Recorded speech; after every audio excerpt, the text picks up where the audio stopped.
जो पसंद नहीं करते आपको, भूल जाओ उन्हें कि वो सुधरेंगे भी कभी। आज भी ताना देते हैं आपको और कल भी आपको ताना देंगे।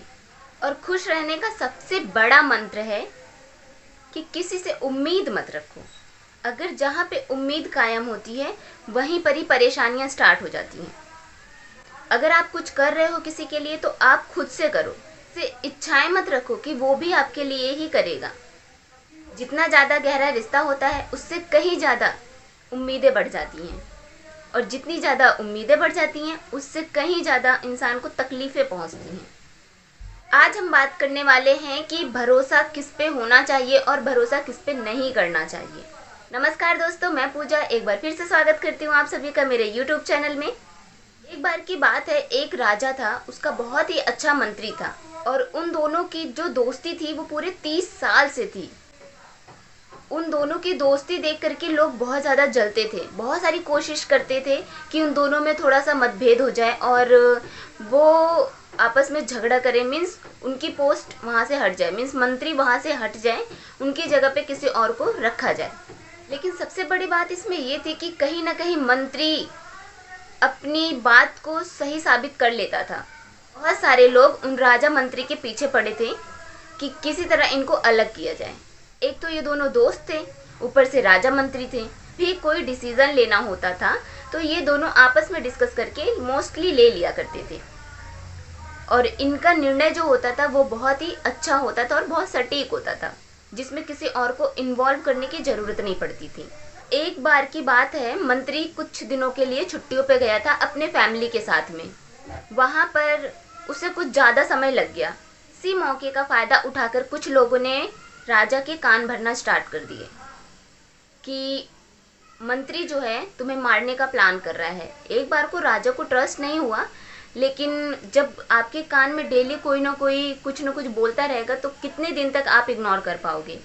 उसके बाद धीरे धीरे जब ये बातें होने लगी और सभी बोलने लगे, क्योंकि उन दोनों के रिलेशन को लेकर के सभी लोग चिढ़ते थे, इसीलिए सब हाँ में हाँ करने लग गए कि इन दोनों की दोस्ती किसी भी तरह से टूटे। और फिर क्या था, मंत्री आपको मार करके सारा राजपाट लेना चाहता है। इस बात से राजा को बहुत ज़्यादा गुस्सा आती है और वो सभी सिपाहियों को बोलता है कि मंत्री जहाँ भी है उसको ढूंढ के लेकर आओ। इसके बाद सारे सिपाही मंत्री को ढूंढने में लग जाते हैं और फिर उसे पकड़ कर लेकर आते हैं।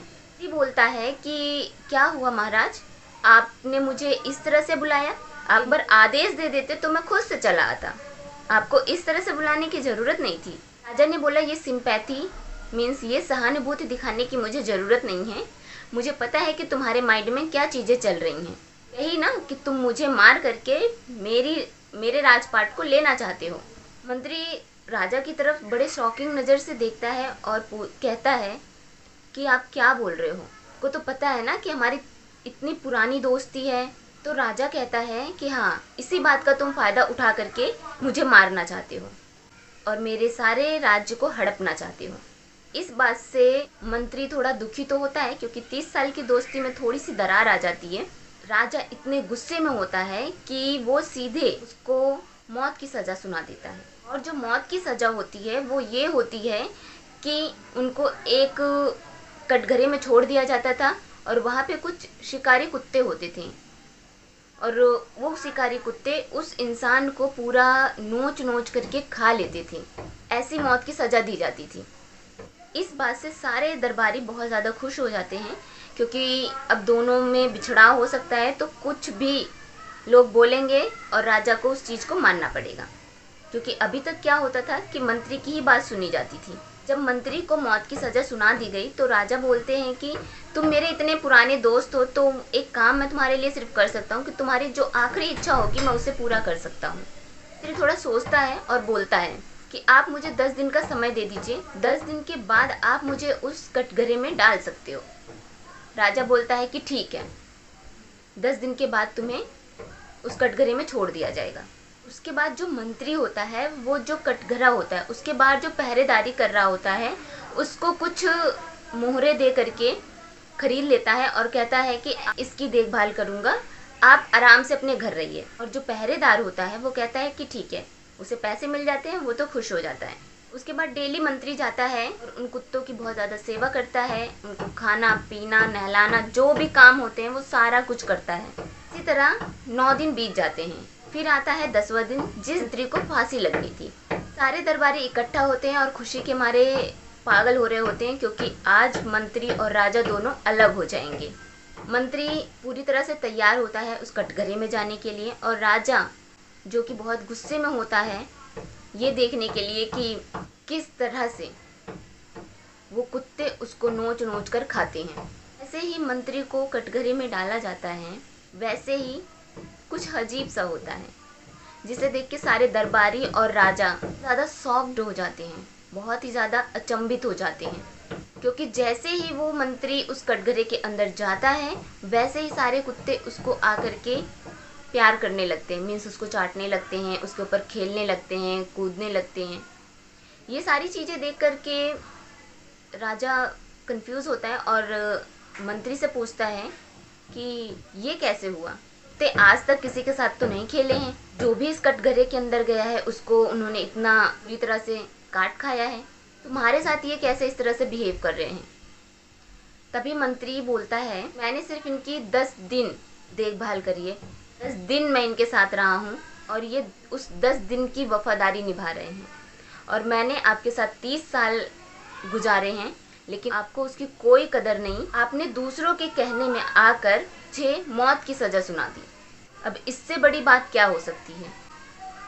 इस बात से राजा शर्मिंदा हुए और उसके बाद उन्होंने फिर से जांच बैठाई। जांच बैठाने पे पता चला कि जितनी भी अफवाहें फैली थी वो सारी झूठी थी, और फिर जिन लोगों ने ये अफवाहें फैलाई थी उनको सज़ा मिलती है और मंत्री को छोड़ दिया जाता है और उनकी दोस्ती फिर से उसी तरह हो जाती है जैसे पहले थी।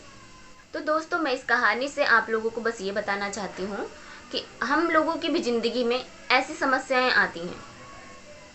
ये सिर्फ दोस्त की बात मैंने आपको बताई, लेकिन ये हमारी फैमिली को लेकर के भी आती हैं, हमारे रिलेशनशिप को लेके आती हैं, बहुत सारी समस्याएं आती हैं जिसमें हम ट्रस्ट नहीं कर पाते हैं। मैं सिर्फ आप लोगों को ये कहना ज़रूर चाहूँगी कि अगर आप किसी पे ट्रस्ट कर रहे हो तो आप कर रहे हो, कोशिश करो कि ऐसा ट्रस्ट हो कि सामने वाला अगर आपके साथ धोखा कर रहा हो तो आप उसको भी ये शर्मिंदगी हो कि मैं किसके साथ धोखा कर रहा हूँ, उससे भी इस चीज़ का पछतावा होना चाहिए।